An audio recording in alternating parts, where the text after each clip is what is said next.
आपको शरद पूर्णिमा की कथा सुना रही हूँ। इस कथा के अनुसार एक नगर में एक सेठ की 2 बेटियां रहा करती थी। दोनों बेटियां पूर्णिमा का व्रत किया करती थी। बड़ी बेटी इस व्रत को बड़ी आस्था के साथ करती थी, लेकिन छोटी अक्सर इस व्रत को अधूरा ही छोड़ देती थी, जिसके कारण उसके घर में कन्या जन्म लेती थी और कुछ दिनों बाद वो मर जाती थी। ऐसा बार बार होने से वह बहुत दुखी रहने लगी। तब उसने इस पीड़ा के समाधान के लिए पंडितों की सलाह मांगी। तब पंडित ने उसे इस व्रत को आस्थापूर्वक करने को कहा। पंडित के कहे जाने के बाद वह व्रत करने लगी और उसके घर में एक पुत्र जन्म लिया। वह भी कुछ दिनों के बाद मर गया।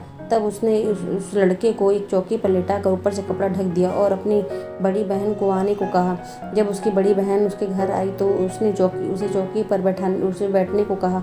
जैसे ही उसकी बड़ी बहन उस चौकी पर बैठी थी, उसके स्पर्श होते ही वह बच्चा रोने लगा। उस बच्चे के अंदर जान आ गई। यह देखकर उसकी बड़ी बहन चौंक गई और वह बोली कि यह तूने क्या किया? अभी अगर मैं इस पर बैठ जाती तो तेरा लाल तो मर ही जाता। यह सारी बात कहने पर छोटी बहन ने अपनी बड़ी बहन से सारी बात कह सुनाई। छोटी बहन ने अपनी बड़ी बहन को गले से लगाते हुए कहा, बहन, तेरे ही भाग और पुण्य कर्मों की वजह से ही मेरा पुत्र जीवित हो उठा है। उसके बाद से ही उस नगर में यह व्रत पूरे नगरवासी श्रद्धा के साथ करने लगे।